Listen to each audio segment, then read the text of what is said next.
DFS Memorials, affordable cremations nationwide. Today, we're looking at a massive societal change that's happening almost invisibly right under our noses. This isn't about a new app or the next big thing in AI. This is about death. Specifically, the American way of death, that whole package of embalming, a casket, the chapel viewing, and how that entire system really is collapsing. We are seeing the biggest disruption to this industry since the Civil War. Absolutely. And the data we've pulled for you today, it shows a complete revolution. So the mission for this deep dive is to get into the sources and answer one core question. Is the traditional funeral now economically out of reach for millions of people?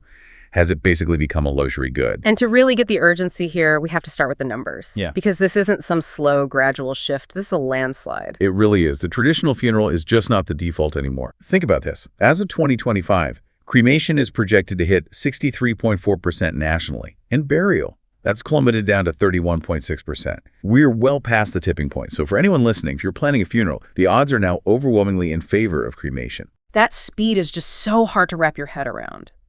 You know, when we look at how new ideas are adopted, we talk about the S-curve. It starts slow, then this rapid acceleration, and then it levels off. But this feels like it just jumped straight to that vertical climb. It's a vertical climb, for sure, especially in the last 20 years. I mean, go back to 2000. Cremation was still an alternative, right? Yeah. Wow. Around 25%. But by 2015, it hit parity with burial, 50-50, for the first time ever in the U.S. Wow, so 15 years to go from the fringe to a coin toss. Exactly. And now, just 10 years after that, we're at over 63% and climbing fast. The projections show that by 2045, cremation will be at something like 82.3%. And burial, which was the backbone of this industry for 2 centuries, will be used by less than 13% of people. That kind of velocity, it suggests something snapped. It wasn't just a slow change in taste, it was like a sudden permission. That is the key insight. All the analysis suggests that once adoption crosses that 40% mark, the cultural stigma it vanishes. Yeah. It stops being the other choice, and it becomes the standard way of doing things.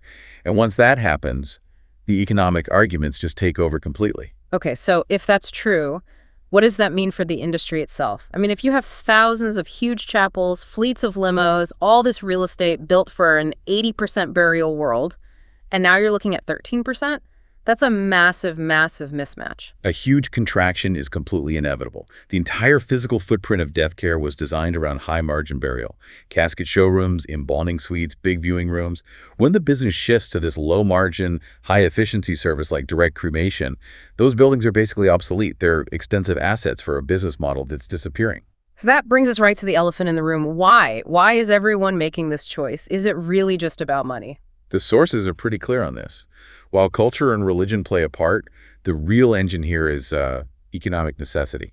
The affordability crisis is forcing people's hands. But you hear these official median costs around $8,300, and it seems high, but maybe manageable. So where are the hidden costs that are pushing people away? That median number is so deceptive. It's because it only covers what the funeral home itself provides. It leaves out all the cemetery costs, which you have to pay for a burial. You have to add the grave plot, that's another one, to $4,000, easily.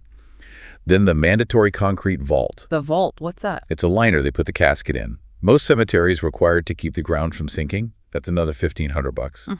Then you add opening and closing the grave, the headstone. The real cost is very often north of $12,000, pushing $15,000. And just so you have a frame of reference here, that is the cost of a decent used car. It's a sudden mandatory debt. Right. Now compare that to direct cremation. Nationally, that's going to run you somewhere between $1,000 and $3,000. And in some competitive markets, you can find it for as low as, say, $695. It just wipes out the biggest expenses. No casket, no embalming, no hearse, and 0 cemetery fees. So you're looking at a $12,000 obligation versus maybe a $1,500 utility service? It's not even the same ballpark. It's an order of magnitude difference. And it explains everything. It's the difference between taking on a huge debt and not. And we see the painful evidence of this struggle everywhere. The source material even calls it funeral poverty. And the clearest example of that has to be GoFundMe. It's become the de facto funeral insurance plan for millions of Americans. Exactly. Funeral fundraising is always one of their top categories. It just shows that when a death happens, most families do not have $13,000 in cash sitting around.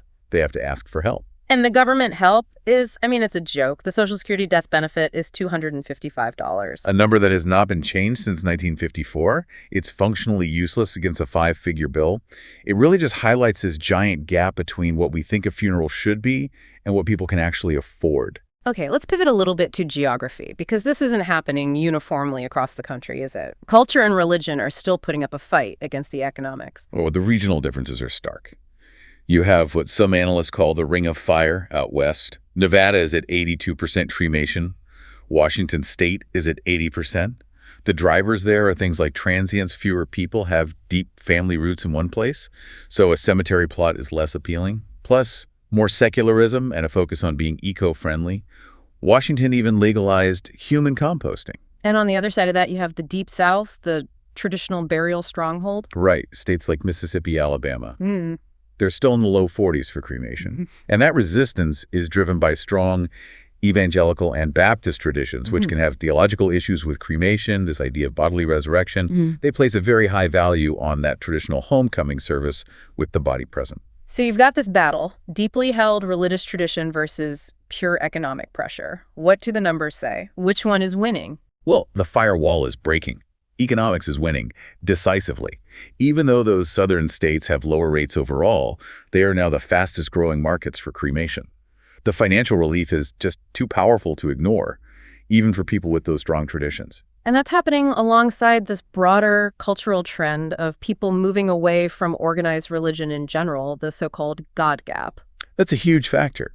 Almost a third of Americans now identify as religiously unaffiliated. And when you remove the theological reason to preserve the body, the choice just becomes about logistics and cost.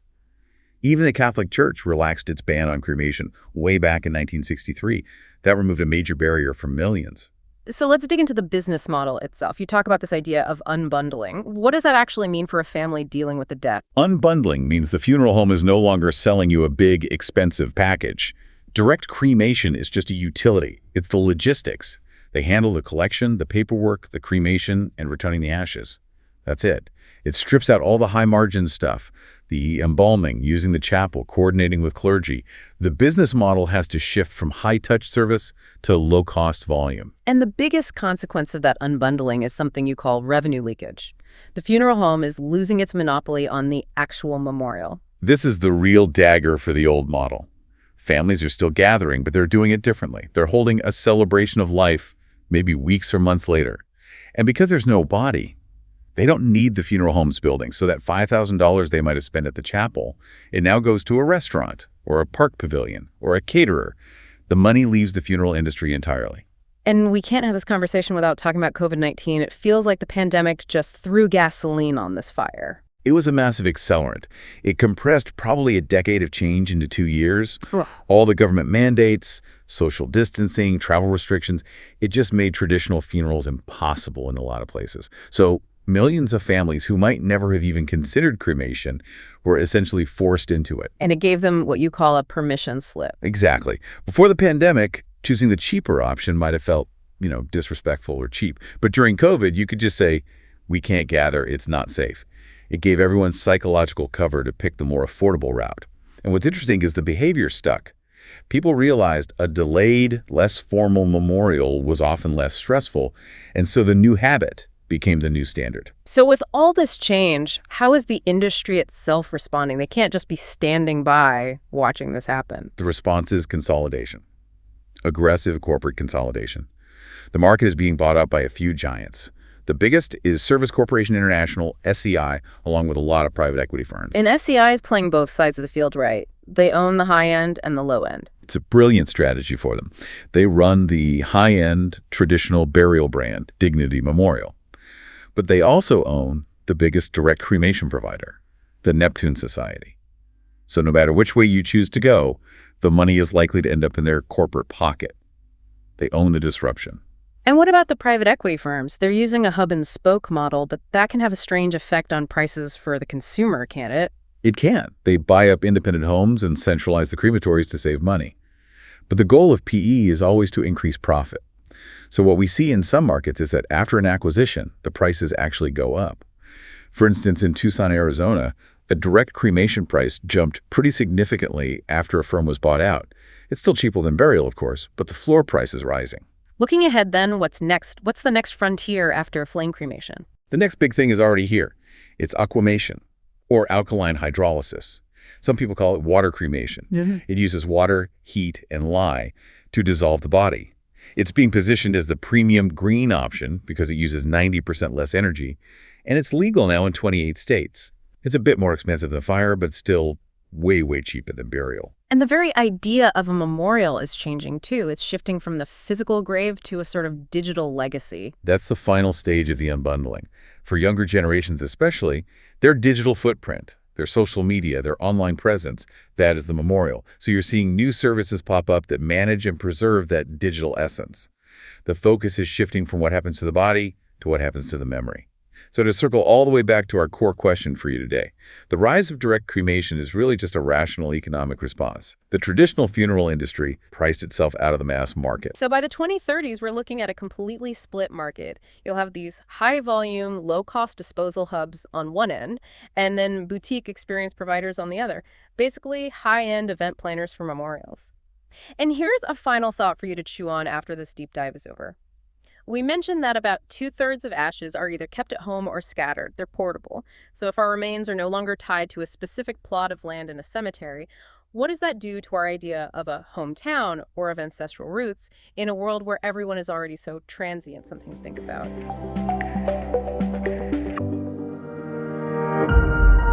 DFS Memorials, affordable cremations, nationwide.